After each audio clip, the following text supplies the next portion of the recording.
Welcome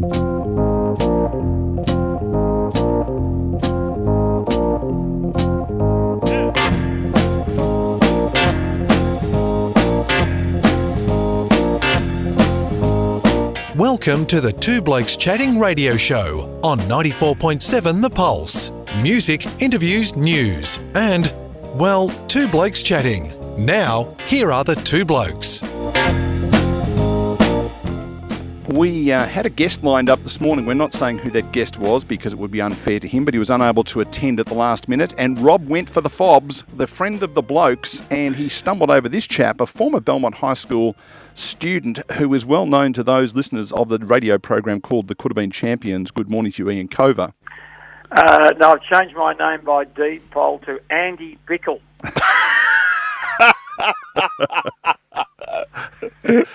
Are you with me? Yes, I'm with you. Yeah, thank you. Oh, dear me. Cove, how do we find you on this beautiful, cool Saturday morning? Yes, fine and dandy. Thank you very much, Rob. Hello, Neil. Lovely to have your company. Let's just do a bit of cat stuff first, because we've been really struggling. It's been bubbling. The lid has been trying to bounce off, but we've got two hands firmly on it. But last night, oh goodness gracious me, it just Do we have to reminded talk us. about this again? No, we only talk about one side from last night. There was not only the other one side play. Yeah, I think Melbourne have changed their name by deed poll too to Thin Lizzie. Oh, you've heard of them, have you, Ian? Hey? You've heard of them, have you? Because my co-commentator here hadn't heard of them. Oh, I just hadn't heard of. I couldn't remember any of Thin Lizzie's hits. I knew that they existed as an organisation. Hey, Rob. Thin Lizzie's hit, singular. Yeah, good point. Yeah, which got to number 40 for 1 week and then dropped out again. Yeah, they've been played enough over the years. Anyway, no, they are back in town, the D's, and they look very much like the side that took all before them. Yeah, I like that. 21. Another cliche morning. Are you working this afternoon, evening at Cardinia Park? Are you still doing the pivots? Oh, no, I've not been a part of that for some time now. Yeah, and I've got to wrap this up because I've got to go and host at the Pivotonians myself. They've moved on to me. I wouldn't have thought. Have they done that? No. Barry Stoneham and Billy Brown they needed two to replace me. Yeah. Well, that's been well known. And they're both quite a bit bigger than you are too, incidentally. So by volume, it's like 2.5. Yeah. It would have been a great. I think when they moved me on, it was a bit like when they take the speaker to the chair in the Parliament in Canberra. Yeah. You had to be dragged out rather than... You still get a vote, but you can't say anything. Barry picked me up on one side and Billy on the other, and my feet were like the road runner. They weren't quite reaching the ground. Yeah. So do you enjoy just going along and watching them without any pressure to be doing stuff? Oh, yeah. I like watching any game of footy. And look, it's a bit of a struggle this afternoon, Rob, because it's a 4:35 start, and I'm very keen to get over to Port Ellington to watch Barwon Heads playing Torquay in the second semi-final of the Bellarine Football Netball League. Yeah, that was a good surprise win last week by the Heads, who have just been going along. Well, they'd been teasing all year. No one really expected it, so they must be cock-a-hoop down in the Seagulls' nest.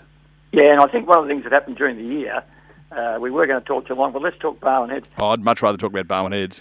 When I'll get to the Lions in a minute. Yeah, thanks. I think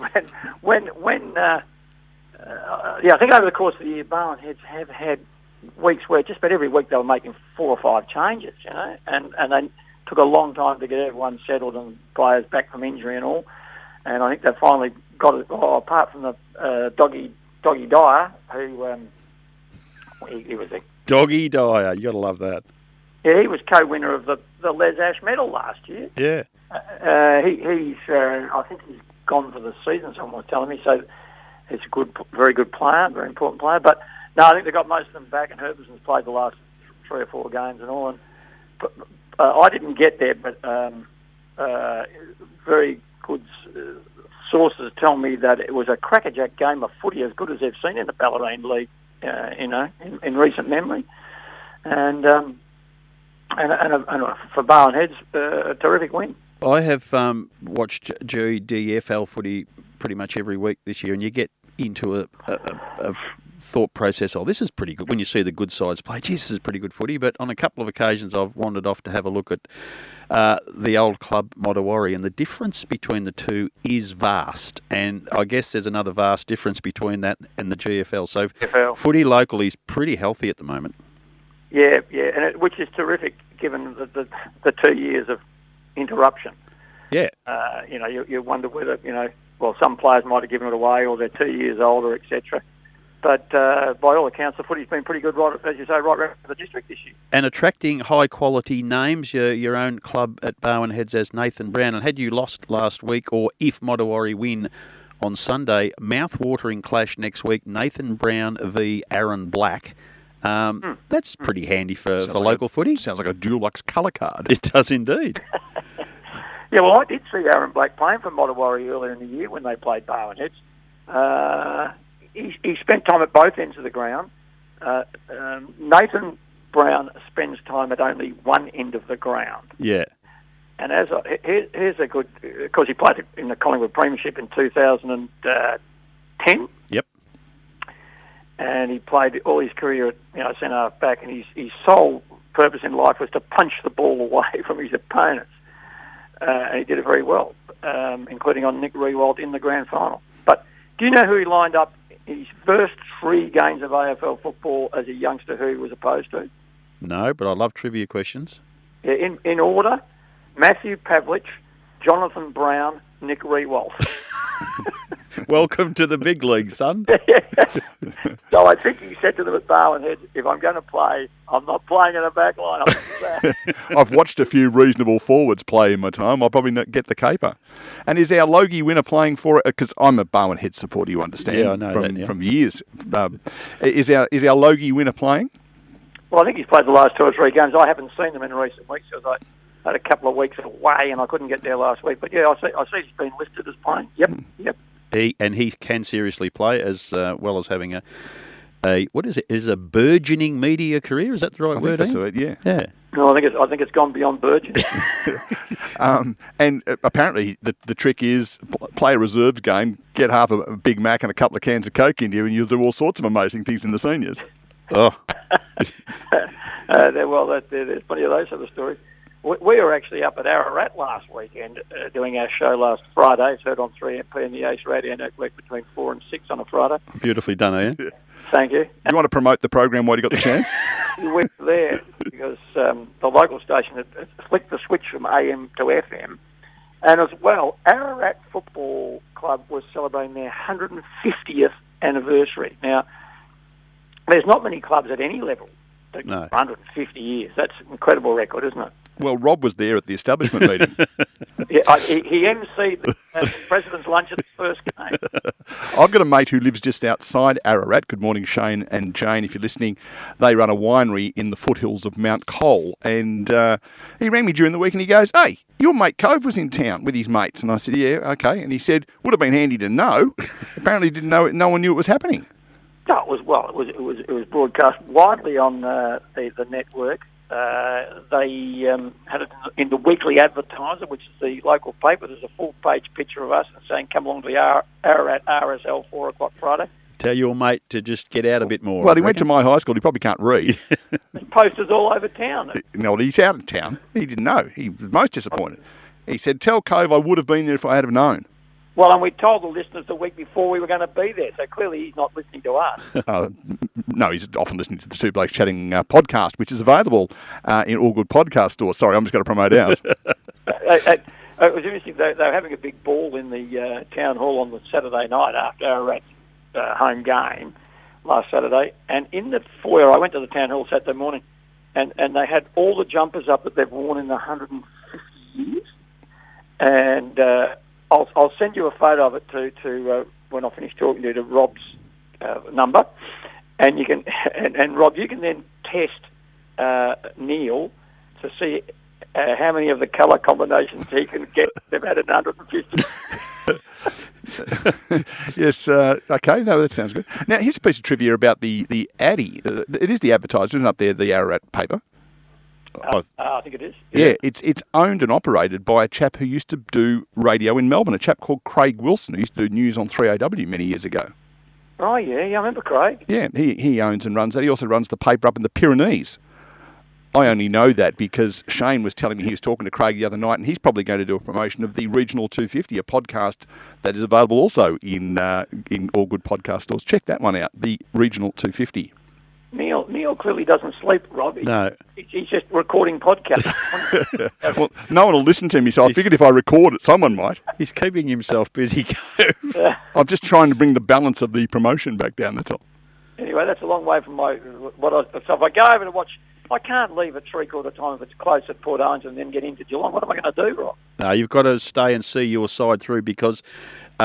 Helicopter. Look, there's the stories about Collingwood, you either love them or hate them, but Torquay hold that mantle in the Ballerina, and if you're within sniffing distance of Bowen Heads knocking them off today, you ain't going anywhere, Cove. Yeah, that'd be most enjoyable. Because I did actually go to the grand final of 2019 when Bowen Heads did beat Torquay in the grand final at Torquay. They had the home ground advantage and all. That was a very enjoyable game. Oh, yeah, and there was many people not necessarily in the Seagull camp who were probably just as happy as you that day. And gee, there was a big crowd too. And the crowds have been good. The other thing when you're saying about the standard of the footy, have the crowds been good at the GDFL games you've been at? The big ones, yes. Inverleigh versus Bannockburn will draw a crowd. They're playing today. It'll be a pretty big crowd at St Albans this afternoon. And they did tell me that the crowds last week at Port Arlington for both games were really big. So again, local footy is not only good to watch, it's well supported. I reckon I drove past Inverleigh, through Inverleigh, the day they were versing Bannockburn, and I'd never seen so many cars. Yeah. It's been unbelievable. Yeah. Well, I went and saw Geelong West versus Belmont Lions about 3 weeks ago, whenever that was. Yeah. And I won't give you the numbers of crowd. I'll just give you their names and addresses. There's about 7 of us. No, Geelong West aren't big drawers of crowds. Well, we go to the GFL game more so than the GDFL. You see, a lot of our supporters go to the GFL game. Oh, do they? Oh, okay. I thought we were a GDFL station. I'm disappointed. Yeah, no, but that's because Geelong West is in both. Oh, I see. Both you're speaking as a member of the club. As a member of the big sound. Yeah, right. Yeah. Right. So Neil. Yes, Ian. Was that at West Oval? It was, yeah. A wonderful facility now because they've got the old family stand there, which you can sit in if you want the old-fashioned Kevin Murray at the Junction Oval stand kind of feel. Yeah. But they've also got the very, very fine club rooms there, and I've got a mate who gives ratings on the canteens at all the VFL grounds. He would be very impressed, I reckon, by what goes on at the West Oval, even on a GDFL day. Yeah, that surprised me because, as you say, they've got a terrific facility, and I would have just thought, there's plenty of people in the local hood that could make their way down, even if you didn't barrack for one of the sides. It might have been 100. Maybe I exaggerated with 7. It wasn't a big crowd. You could easily just drive up and get a park outside the ground. Now, Cove, you, like me, would remember those halcyon days when Billy Goggin wandered across to coach the Roosters. My goodness, didn't they pack a few in for those? That put VFA footy on the map in Geelong. It did. In 1972, when Billy went across and captain coached them in the 2nd division, and of course they were undefeated, champions of that year. And I lived in Highton. I walked from Highton on a Sunday after lunch over to Chilwell to meet my friend Billy Baxter, who I still appear on the radio with, the Coodabeen champion. I want to be like Billy Baxter. I want to be like Billy Baxter. Sadly for you won't be able to. Oh, okay. I was going to write a song. But I walked to Chilwell, and then Billy and I walked the length of Packington Street from Chilwell to the West Oval, and Geelong West were playing Caulfield. It was the Bears. The sides were undefeated, and they met in what was the final game of the first half of the season. And we had to stand in the outer at West that day because it was absolutely packed. There would have been 10 or 12,000. Yeah, great days. Oh, it was an extraordinary afternoon. And, all their home games were. And, in fact, Geelong weren't going too well in the VFL. And they were getting bigger crowds out at West on a Sunday than Kardinia Park on a Saturday. Well, that was interesting. That's quite right. The Cats were I think Billy McMaster might have been coach of the Cats at the time. Taken over from Peter Pianto. Yeah, and they were struggling, fair to suggest. But Billy and, created these, Ricky Brown was just... And Graham McLean was full forward in those days, and no one had heard of him. But he's kicked what a great player he was and his name was then put up into lights on the back of Billy's great work, and Dave Manson, Warwick Yates. There was heaps of them. Joe Radojevic. No, early for Joe, come a little bit later. No, but I'm just naming all the Geelong West players I can think of from that era. One thing that I still haven't got my head round, and I know we'll have our friends who used to host the bicycle show up in arms about this, but why they continue to have an asphalt strip about 1.7 nanometres away from the edge of the boundary line, so that when someone runs over the boundary, they then ice skate across the asphalt in their boots. Still, I haven't quite worked out why they do that. It won't be there for long. Oh, really? No, it probably won't be there for the start of next season, from what I heard. Hooray. And that'll be turned into the Geelong's boutique football stadium, Ian? Yeah, that'd be good. That'd be excellent. Maybe the AFLW girls could play there, because it's a smaller oval. I'm not suggesting they don't... It would make very good sense. Yeah. That's the sort of ground it should be created and used for Sunday games, as long as the surface can hold up. Yeah, no, absolutely. No, it's very, very good. So, Cove... Can I just mention, because when you were talking about Ricky Brown, you forgot his brother Mark. Yeah, he went all right. And in 1972, when we were in what was then Form 5 at Belmont High, Mark Brown was in our year. Brownie stayed down a year, and we caught up to him. And so he was in Form 5 and was playing for Geelong West on 72. And in that year, Graham McLean, who you mentioned, Rob, he kicked his 100th.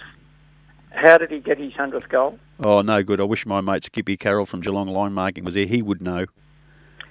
Mark Brown took a mark about 10 metres out and handballed to McLean in the square who kicked his 100th.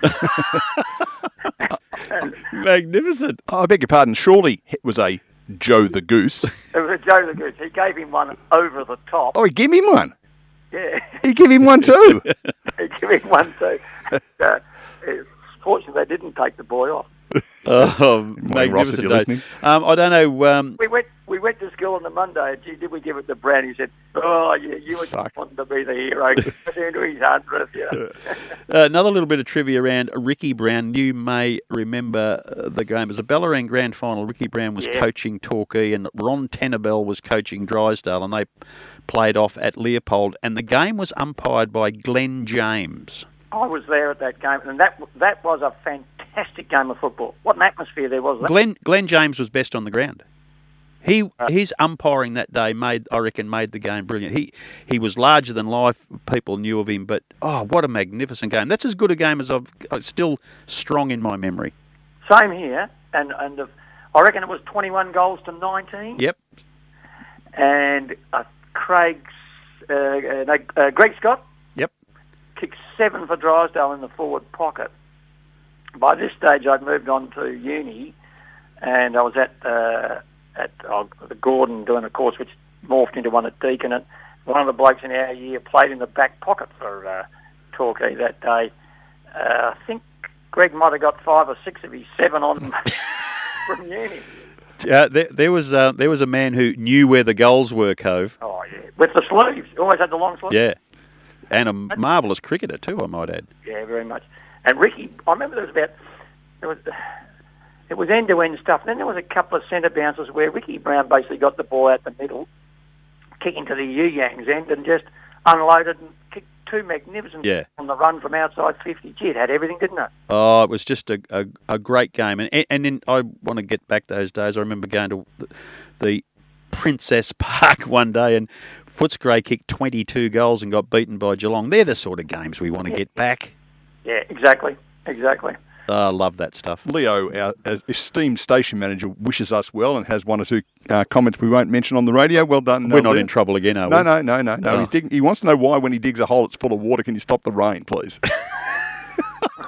Hey, so then, if that fella was playing footy in Year 11, just going back to Brownie, And great, congratulations on coming up with a great nickname for him too, Brownie. What grade was Ronnie James in when he played for Williamstown? He would have been a grade 3, wouldn't he? Yeah. He would have been, what, year 8 in all seriousness? Yeah, he was 14. Yeah. Exactly right. Yeah. Yeah. I still can't get my head around Tim Watson doing what he did in an era of the quality of the football that was around then for 15-year-old to play at the highest level is staggering. Mm. Well, Kenny Newland at Geelong? Yeah. Kevin Murray. Geelong Technical School. Kevin Murray, he played at 15. Did he? Won a best and fairest at 16. Wow. That's a fairly impressive effort when you think about it. I may exaggerate. He might have won it when he was 17, but it was his second season. Yeah, he could play a bit, the boy. He could play a bit. One of the greats. Mark Brown had a nickname when he went out to West. They called him Kid because he was a kid. Yeah. I'm staggered that it didn't go with Brownie. It's still one of my favourite times. I went to Geelong West with Rob one night for dinner on a Thursday night, and they read out the team, and I'm still none the wiser. Blocker, Davo, Brick, half-back line. It is one of the Slugger. great things of country footy, that. And Mark Brown has connections to Geelong Cricket Club, Rob. Well, I know he has connections to the major netball world as well, with both his daughters playing at the highest level. But I know Mark was a very, very fine wicketkeeper at Newtown, played in that wonderful Ken Davis premiership era as a keeper batsman. But you'll have to help me out with the Geelong Cricket Club. Well, his wife is Chris Butterworth. Oh. Mm-hmm. Oh, right. Auntie of. Mm. Yeah. Yeah. And hopefully Hayden will just touch on cricket briefly. I'm getting very excited about the upcoming Geelong Cricket Club season. We saw a pretty good young team last year. They're all a year older. Merrick Buchanan back in the side. Sadly lost Alex Boyd, but I'm genuinely excited about what's coming up in the summer, because I heard from the coach during the week that the boys Peake, Melville and Hornstein are really going well in the pre-season. That's good. That's exciting. Yeah. Yeah, and of course there's Blackford still there already. Yeah, he's ticking along very well. So the future looks good for Geelong Cricket Club. So we need to get all over that, and we'll be covering that at length across the summer here on 94.7 The Pulse. You just said Alex Boyd. I think you meant Angus. Angus, sorry, yes. Where's he gone? He has gone to Sydney. He's got a job too good to refuse in the racing industry, which he was involved in. He was a late starter last year when he was up working there, and they've offered him the New South Wales general manager's role of his particular firm, and too good to refuse. So he'll be playing up there. And so playing cricket in Sydney, what, third test? He'll be in the Australian side, will he? Possibly. Straight in once you. Once he's moved, he'll be in. No worries at all. Oh, dear. Yeah, he was met at the airport by someone from the New South Wales Cricket Association, and they gave him 2.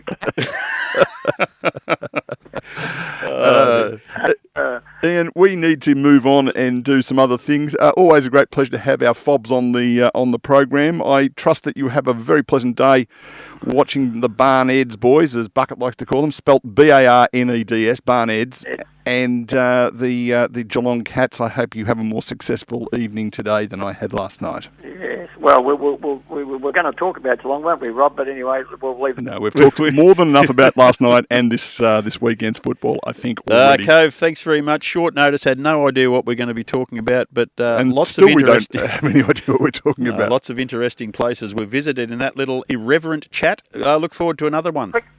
In departing, can I quickly give you an idea on air rather than off air?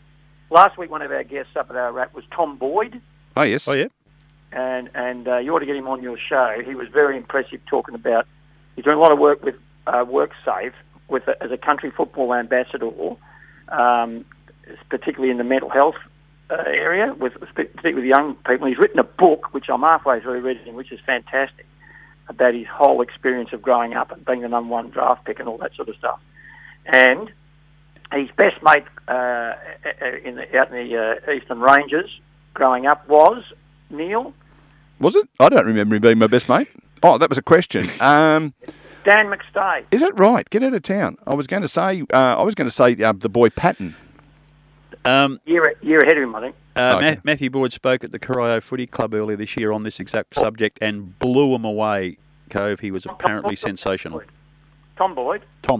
Matthew. Tom Boyd, yes. Yeah, Matthew came along and said a few words as well. God, I've been... He's good with the first names, isn't Neil's he? had trouble with methamphetamine this morning, and I'm struggling with remembering Christian names. And when he says I had trouble with methamphetamines, don't worry, folks. I was just trying to say it. I wasn't trying to use it.